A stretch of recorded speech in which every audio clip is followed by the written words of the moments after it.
Hello friends, இன்றைக்கி நம்ம தீபாவளி பலகாரத்தை இன்றைக்கி ஒன்று காரமாக பார்க்குறோம். எப்போ நம்ம இனிப்பே பார்த்துட்ருக்கோம். சரி, நம்ம பாரம்பரிய முறையிலேயே தான் இதுவும் பார்க்க போகிறோம். ஏன்னா நம்ம புதுசு இப்போ பழசு புதுசாக என்னென்னமோ வருது, அதெல்லாம் விட்டுட்டு பழசு ரொம்ப டேஸ்ட்டாக இருக்கும் நம்ம பலகாரங்கள்.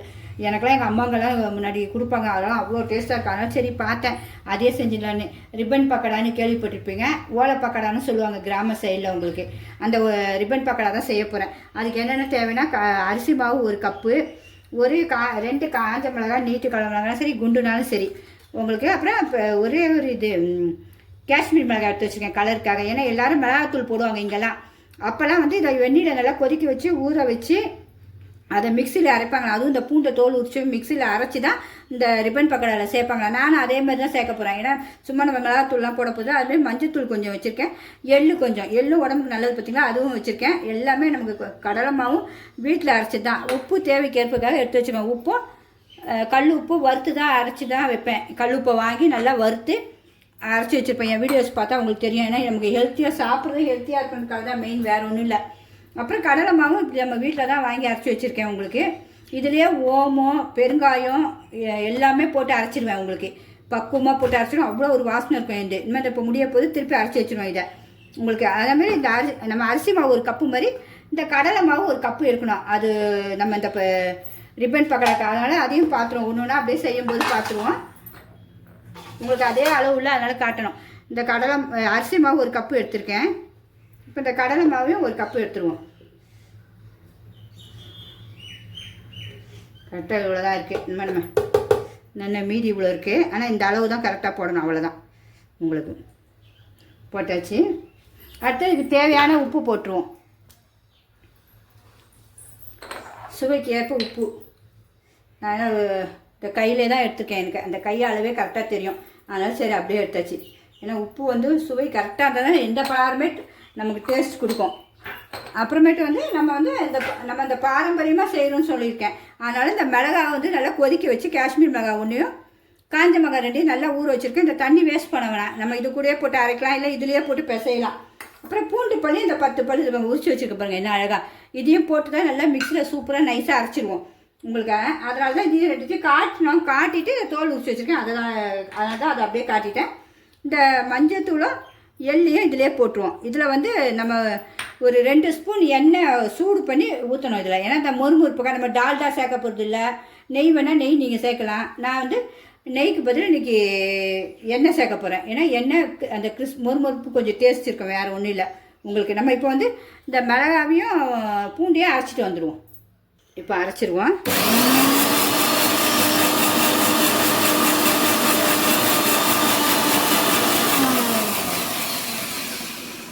அரைச்சாச்சு. அந்த இருக்கிற தண்ணி அப்படியே ஊற்றி தான் அரைச்சிருக்கேன் உங்களுக்கு. இந்த பாருங்க, இந்த அளவு இப்படி அழகாக வந்துடும் உங்களுக்கு, நைஸு. இப்போது ஒரு 2 ஸ்பூன் போல் எண்ணெய் ஊற்றிப்போம். அந்த பொறுப்புக்காக, வேறு ஒன்றும் இல்லை. இந்த அளவு போதும். நல்லா சூடு ஆகணும், நல்லா கொதிக்கணும் உங்களுக்கு. இப்போ நல்லா சுற்றிடுச்சு. இவங்க இதில் ஊற்றும் போது இவங்க எப்படி வருது பாருங்கள். இந்த ஹீட்டில் அப்படி சூடாக இருக்கும், கை வச்சிடக்கூடாது. பிக்னஸ் பிள்ளைங்க பார்த்தாலும் கை வச்சிடாதீங்கம்மா. அப்புறம் இதை வந்து நம்ம வடித்து தான் போட போகிறோம். ஏன்னா திப்பி இருந்துச்சுன்னா நமக்கு இந்த ஓலை பக்கடை செய்யும்போது நல்லா இருக்காது உங்களுக்கு. நம்ம காஞ்ச மிளகாவையும் பூண்டியை அரைச்சிருக்கலாம், அதை இப்படி எடுத்து வச்சுருங்க. ஏன்னா நமக்கு செய்கிறது க்ளீனாக இருக்கணும். கொஞ்சம் அப்படியே தட்டுனாலும் நல்லா இருக்காது ரிப்பன் பக்கடை உங்களுக்கு. இப்படி புழிஞ்சிங்கன்னா எல்லாம் க்ளீனாக ஆகிடும், வந்துடும் உங்களுக்கு. அவ்வளோதான், எல்லாமே ஊற்றி வச்சு இப்படி நம்ம அமுக்கி விட்டிங்கன்னா காஞ்சி ஒன்றுமே இருக்குது. அந்த விதை இது அப்படியே நமக்கு பிரிப்பியாக இருக்கிறதுனால வேண்டாம். அது மாதிரி தூக்கி போட்டு இதை மாவு பிசைஞ்சிடுவோம். இப்போ நம்ம இந்த மிளகாய்க்கு தண்ணி வச்சு இந்த ஊற வச்ச தண்ணியில் தான் ஊற்றிருக்கேன். பத்தலைனா தண்ணி ஊற்றிக்கலாம். எடுத்து வச்சுருக்கேன் மாவு பிசைகிறதுக்கு. உங்களுக்கு நம்ம முறுக்கு மாவு மாதிரி தான் பிசையணும், கட்டியாக தான் பிசையணும். ஓமம் வந்து நான் போட்டிருக்கேன் கடலை மாவில், அதனால் இதில் போடலை. நீங்கள் வேணும்னா ஓமத்தை எடுத்து இதை பாருங்க இப்படி நசுக்கி இப்படி உள்ளே போட்டிங்கன்னா வாசனை இருக்கும். அது உங்களுக்கு சொல்லிடுறேன். நான் பெருங்காயமாக அதில் போட்டிருக்கேன். இல்லைன்னா நீங்கள் பெருங்காயத்தூளும் நல்லா டப்பாவில் எடுத்து போட்டிருக்கேன், அதையும் உங்களுக்கு காட்டிடுறேன். ஏன்னா ஐயோ நம்ம இதில் போடலையா அவங்கன்னு சொல்லிடக்கூடாது. நீங்கள் 2மே இதை சேருங்க. ஏன்னா இதில் போட்டு தான் அரைச்சிருக்கேன். திருப்பி சொல்கிறேன் உங்களுக்கு, வேறு ஒன்றும் இல்லை. திருப்பி நம்ம அந்த மாவு பிசைஞ்சிட வேண்டியதான் நல்லா. இதெல்லாம் கொஞ்சம் செஞ்சாலாம் பத்தே பத்தாதுனா சரி டெய்லி ஒவ்வொரு பலகாரம் செய்யணும், கொஞ்சம் கொஞ்சம் செஞ்சுப்போம். அன்னைக்கு ஃப்ரெஷ்ஷாக செஞ்சு சாப்பிட்டுக்கலாம் தான் கொஞ்சம் கொஞ்சம் செய்கிறேன். பிகினர்ஸ் பிள்ளைங்களுக்கு அது ஈஸியாக இருக்கும் கற்றுக்கிறதுக்கு. உங்களுக்கு தண்ணி ஊற்றி நமக்கு தேவையான அளவு தண்ணி. மிளகாத்தூள் போடுவாங்க, நம்ம மிளகாத்தூள் போடலை, அரைச்சிருக்கோம். இதிலே டேஸ்ட் இருக்கும். நம்ம பிசைஞ்சிட்டு மாவு உப்பு பார்த்துடலாம் டேஸ்ட்டுக்கு. ஏன்னா உப்பு மெயினே, உப்பு நல்லா இல்லைனா சாப்பிட முடியாது பலகாரங்கள். போட்டுட்டு நம்ம அவ்வளோதான் அப்படியே நல்லா பொறுமையாக பிசைஞ்சிருவோம். இதே மாதிரியே நல்லா அழகாக பிசைஞ்சு எடுத்துருவோம் கையில். இந்த பார்த்திங்களா நம்ம அழகாக சப்பாத்தி மாவு பிசைற மாதிரி பிசைஞ்சாச்சு. இங்கெல்லாம் வந்து உடச்சக்கடலாம் போடுவாங்கன்னு அரைச்சி. நான் எங்கள் ஊர்லலாம் உடச்சக்கடலாம் செய்ய மாட்டோம். ஆனால் நல்லா சூப்பராக இருக்கும், சாப்பிட அவ்வளோ டேஸ்ட்டாக இருக்கும் உங்களுக்கு. இப்போ டேஸ்ட்டும் பார்த்தேன், செம்ம டேஸ்ட்டாக இருக்குது. வெறுமாவே திங்கலாம் போல இருக்குது. அந்த மாவு இந்த ஓமம் பெருங்காயம்லாம் போட்டு மிளகாவெல்லாம் நம்ம அப்படியே அரைச்சி போட்டது அவ்வளோ டேஸ்ட்டாக இருக்குங்க. பூண்டெல்லாம் இனிமேல் அப்படியே நம்ம முறுக்கு வச்சு குழாயிலே நம்ம ரிப்பன் பக்கடை அச்சு வச்சுருப்போம்ல, அதில் அப்படியே நல்ல பெரிய அகலமான பாத்திரத்து எண்ணெய் கடாயில் தான் செய்யணும். இதை வச்சுருக்க பாருங்க, இந்த அச்சு தான். இந்த அச்சில் தான் நம்ம போடணும். இப்போ நம்ம அந்த அச்சில் போடுறதுக்கு நம்ம கொஞ்சம் உருட்டி வச்சுக்கலாம், ஈஸியாக இருக்காது. இந்த சைஸுக்கு நம்ம உருட்டி வச்சுப்போம் 3.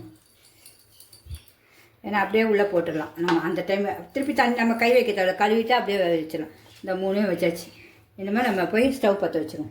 சட்டியில் எண்ணெய் ஊற்றிடுவோம், சூடாகட்டும் நல்லா. எந்த பலகாரமே எண்ணெய் குடிக்காது, பார்த்து செய்வேன். நமக்கு எண்ணெய் குடிக்காத அளவு.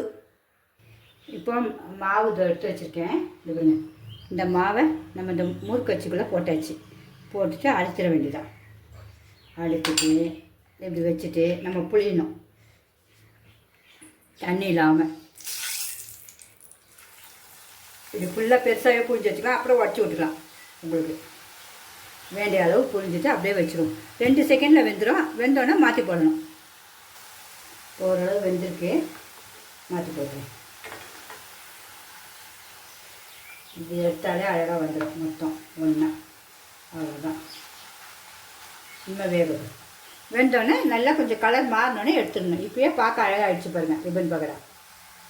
இப்போ சூப்பராக கலர் மாறிடுச்சு. இனிமேல் எடுத்துருவோம். எண்ணெய் சுத்தமாக குடிக்கல பாருங்க, அதுதான் மெயின்.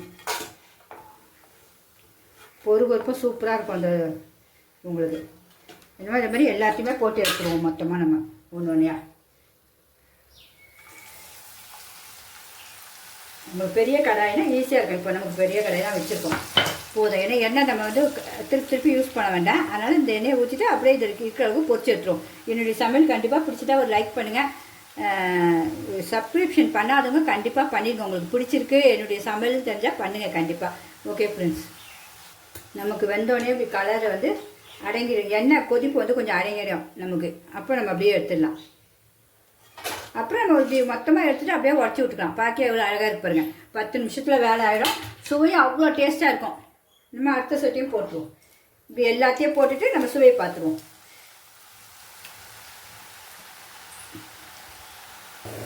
எல்லாம் போட்டாச்சு. லாஸ்ட்டில் அது ஓண்டு ஒட்டிகிட்ருக்கு நமக்கு. இதில் நம்ம இதையும் வேஸ்ட் பண்ண வேணாம். சும்மா கையில் உருட்டி ஒரு தட்டை மாதிரி போட்டுட்டிங்கன்னா நம்ம யார் வேணாலும் சாப்பிட்டுக்கலாம். சின்ன பிள்ளைங்களுக்குலாம் கொடுத்தா அழகாக கையில் சாப்பிட்றோம். வேஸ்ட் பண்ணக்கூடாது இல்லை. உங்களுக்கு எண்ணெய்லாம் தடவலாம், அதனால் க்ளீனாக வந்துருக்கு பாருங்கள். இப்படி போட்டுருவோம் லாஸ்ட்டில். அவ்வளோதான். நம்ம லாஸ்ட் மாவு வேஸ்ட் பண்ணாமல் போட்டுட்டோம். எண்ணெய் பாருங்கள் சுத்தமாக குடிக்கலாம் நம்மளுடைய சமையல். அதுதான் மெயின் உங்களுக்கு. பார்த்திங்கன்னா எண்ணெய் அப்படியே இருக்குது. எண்ணெயில் ஒரு அழுக்கும் இருக்காது. மெயின் அதுதான். ஓகே, நம்ம இன்னும் சுவை பார்த்துருவோமா? எவ்வளோ சூப்பராக எவ்வளோ வந்துருச்சு பாருங்கள். நம்ம கொஞ்சம் தான் செஞ்சோம். ஒரு சின்ன கப்புக்கு அரிசி மாவும் கடலை மாவும் தான் எடுத்துருக்கோம். எவ்வளோ வந்திருக்கு பாருங்கள். அது சுவையும் அவ்வளோ டேஸ்ட்டாக இருக்கும். அது பாருங்கள் அப்படியே நம்ம போட்ட மாதிரியே இருக்குது பாருங்கள். நீங்கள் நம்ம வேணான்னா இது உடஞ்சிரும் சூப்பராக. சவுண்டு பார்த்தீங்களா, எல்லாமே உடஞ்சிரும். ரொம்ப சூப்பராக இருக்கும், கிறிஸ்பியாக இருக்கும். அது பாருங்கள் சவுண்டு பாருங்கள். எண்ணெயும் சுத்தமாக குடிக்காது. அதுதான் உடஞ்சே இப்படி உடையணும் நல்லா தூளாக. இந்த உடையுது பாருங்கள். இதான் இதோடைய டேஸ்ட்டு உங்களுக்கு. மொறுமொறுப்பாக ரொம்ப சூப்பராக இருக்கும். எல்லாருமே அப்படியே சாப்பிடலாம். நமக்கு பல்லு இல்லாதவங்க கூட சாப்பிட்றோம் அந்த ஸ்நாக்ஸை. உங்களுக்கு தீபாவளிக்கு எல்லாருமே சூப்பராக நம்ம பாரம்பரியத்தை மறக்காமல் எல்லாம் இதேமாரியே அரைச்சி செய்யுங்க. ஓகேவா ஃப்ரெண்ட்ஸ்? பிடிச்சிருந்தா கண்டிப்பாக லைக் பண்ணுங்கள். நீங்களும் இதேமாதிரி ரசித்து செஞ்சு சாப்பிடுங்க. நமக்கு தீபாவளிக்கு எப்போவுமே செஞ்சு சாப்பிட்லாம். கடையில் வாங்குறதோட நம்ம வீட்டில் செஞ்சு சாப்பிட்லாம். நம்ம ஈவினிங் ஸ்நாக்ஸுக்கும் குழந்தைங்களுக்கு செஞ்சு கொடுங்க. இனிமேல் நான் டேஸ்ட்டும் பார்த்து உங்களுக்கு எப்படி இருக்குன்னு சொல்லிடுறேன்.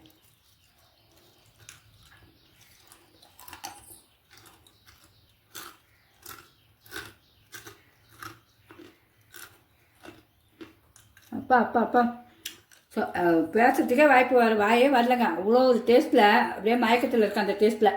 உண்மையாகவே எல்லாருமே இப்படி ருசி கண்டிப்பாக சாப்பிடுங்க ஃப்ரெண்ட்ஸ். ரொம்ப சூப்பராக இருக்குது பாருங்கள். ஒரு எண்ணெய் இல்லாத பலகாரம் எவ்வளோ அழகாக 10 நிமிஷத்தில் செஞ்சுட்டேன் பாருங்கள். ஓகே ஃப்ரெண்ட்ஸ், பிடிச்சிருந்தா கண்டிப்பாக லைக் பண்ணுங்கள், உங்கள் ஃப்ரெண்ட்ஸும் ரிலேட்டிவ்க்கும் ஷேர் பண்ணுங்கள். Okay bye.